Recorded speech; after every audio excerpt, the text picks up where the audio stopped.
Respected instructors, my research proposal topic is comparing the ecosystems of English language education in Bangladeshi, Madrasa and general schools. I am Shamem, PhD student, Faculty of Language and Linguistics, University of Malaya. My proposal outline includes introduction, study purpose, research questions, literature review, methodology, proposed data collection and analysis with study methods and references. An introduction, we see the background that English language has a rich history in the past 2 decades after getting independence in 1971 of Bangladesh. So, and in Bangladesh, there is general education has two basic genres. One is general school. General secondary education has two basic genres. One is general school, another is madrasa, that is religious schools. And madrasa has three segments. Three types of madrasa are available in Bangladesh: Qaumi madrasa, Tafiz madrasa, and Aliya madrasa. And Aliya madrasa is recognized and regulated by the government. So our study focus is with the students of Aliya madrasa and general schools. And Alia Madrasa also follow the mixed curriculum with the religious subjects and the secular subjects. And the graduates of Alia Madrasa have the right to pursue their higher education and to get the job at home and abroad. In addition to that, Alia Madrasa students are taught with apart from the religious subject, they are taught the physics, mathematics, social studies, social science, geography, history, and English and Bangla are taught as the mandatory subject. The problem of this problem statement is the madrasa students are coming from the poor classes of a family, but they remain. Some researchers claim that they have the less proficiency in English, and though they are following the same curriculum, there is a debate that their proficiency or English ability is less than that of the students of general schools. For that reason, the madrasa students are, though they are following the same similar curriculum, same content that is regulated by Madrasa Board, and the general schools is regulated by General School Board. There is a two genres of ministry, that is general school, general education, and another is Madrasa and vocational educations. But that's why the Madrasa students face a lot of hurdles for pursuing higher educations, because the medium of higher studies is in English. So some scholars there is a debate that they should not be entitled to enroll at higher studies, and they also face a lot of hurdles for getting job. So there is a lack of research, concrete research on focusing on this, addressing this issue. The study significance will be the study will shed light to the state of secondary education and highlight any difference and gaps between English education between two genres, that is madrasa and general schools. And this study will benefit future students, educators, policymakers, stakeholders, syllabus and curriculum experts, and researchers as well. The research will meet the gap of the previous studies as well. Previous research's gap will be mentioned in the literature review.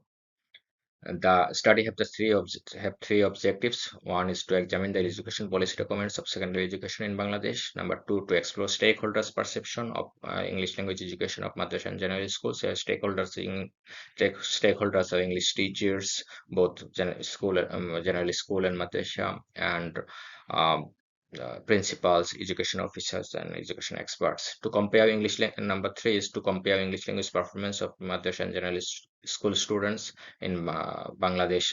The researcher aims to compare the English ability of the madrasa students and the general school students. These are the objectives of the study. And the research to achieve these objectives, research has set three questions. Research question number one is, how is English language education conceived by the policymakers? Policymakers are those who are leading the education, or those are just those who are leading the country. Those who, they are thinking about English education will be collected through these questions, will be made, asked through these questions. Number two, how is English language education perceived by the stakeholders? I already mentioned how stakeholders, they are thinking also be asked with these questions. And how do English language performance of madrasa and general school students compare? That is the English language performance of the general school students, and the learners of the madrasa will be compared through these questions. So we have the literature review and the previous research done about there was concern about the English language proficiency of the students of Alia Madrasa education system in Bangladesh, which may affect their ability to get admission to university program and secure good employment opportunities. Rahman et al. Another research outcome is the quality of education in Bangladeshi madrasa, especially in math and English, is comparatively inferior to general schools. Another researcher claimed that learners from madrasa, those who are moving for the higher studies, they have the significant proficiency in different subjects, but they are very even their proficiency in mathematics, but they're remaining very poor in English.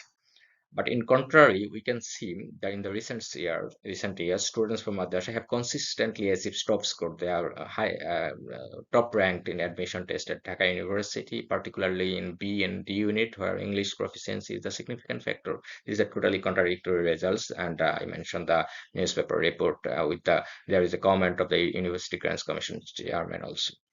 Another research outcome said that both general school and madrasa students have the same English language proficiency with no differences. So, and another research said that madrasa students' cognitive, emotional, and behavioral attitude towards learning English are predominantly positive. So, some studies claim that madrasa students are less proficient. Some studies claim that madrasa students have the same level of proficiency in English with the general school students. There is no comparative study, no, and specially comparative studies in English language education, both general school and madrasa. There is no comparative study. This is the research gap. And the methodology of the research is the researcher want to apply the ecological system theory. My title is also ecosystems of education. Ecosystem is connected with the context and the human behavior, human thinking, human psychology, etc. So that will be an holistic study. Ecological system theory is a theoretical framework developed by Yuri Barner in 1979 to explain human development and behavior within a complex system of interconnected social environments. So Bronfenbrenner's theory allows us to understand how education, care, and teaching impact development. Therefore, the research may employ the theory to examine the dynamic interplay between the student and their environment in the context of education and care.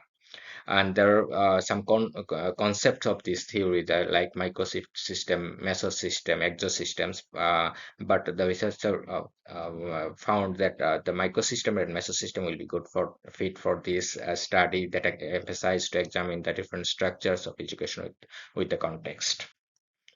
So, my research paradigm is, since my purpose is to investigate and compare English language education in Bangladeshi madrasa and general schools, the research paradigm will be interpretive and constructive, and to get to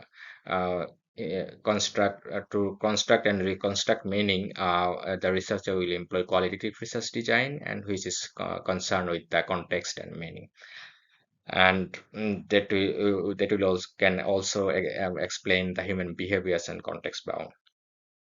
And the research design is the researcher chose the case study research design for having the holistic study or ecosystem study. The case that is and more specifically, it will be comparative case study that is developed by Ian 2009, and case study it is developed by Creswell 2012. That will be applied. This design will be applied for this study. And the setting of the study as the study context is two secondary schools, both madrasa and general school, located in Dhaka city or surrounding district. And the sampling will be very that is suggested by Ari et al. 2017, 2018, that it is combination of convenience and criterion sampling techniques will be employed. The participant of the study, the participants are grade 10 students from madrasa and general schools, four male and four from madrasa, four from general school, both two male and two female from each institutions. And the English language teachers, two English language teachers from madrasa, two English language teacher from general schools, and the principals of the relevant two principals, madrasa and general schools, and education officers and two education experts will be interviewed. And the research Data collection for my RQ1, the data policy documents is needed. The policy document includes the NEP 2010, that is National Education Policy 2010, that is the latest education policy in Bangladesh, and Ministry of Education minutes, and the English curriculum of grade 10 of both madrasa and general schools, and the 11 document from NCTB, National Textbook Curriculum Board, and the Madrasa Education Board and General Education Board, and band-based report, that is Bangladesh educational statistics report will also be collected. And for RQ2, the researcher uh, plans to collect the data using same structures interviewed. The stakeholders will be interviewed, including English teachers, principals, education officers, education policy experts. And for RQ3, the researcher aims to compare English language performance of madrasa and general schools. So the researcher plans to collect data through the same structure interview with the participant from both institutes. Both institutes means madrasa and general schools. And the interview question will be based on the previous research by Mack and Lee 2014. Data analysis, proposed data analysis for RQ1, the data collected from RQ1, that the researcher plans to use NVivo software, and then the thematic analysis can investigate or report or oversearch the themes and make the data usable for the make the data usable for bring out the results. And for RQ2, the researcher will employ structural coding, and that is suggested by Guest et al. In 2018, and that the data found from the same structure interview from the stakeholders that will be reviewed or examined by the structural coding. And for RQ3, data reduction techniques will be employed, and that to find out their similarities and contrast. And the ethical consideration for this research will be that will be objectivity, that no biasness can occur, and informed consents and the privacy of the participant, flexibility, and apart from all that, University Malaya research, there is a research approval system, and they have the research ethics that will be followed by the researcher for this research. So thank you very much, and I have the site references here. Thank you, honorable instructors.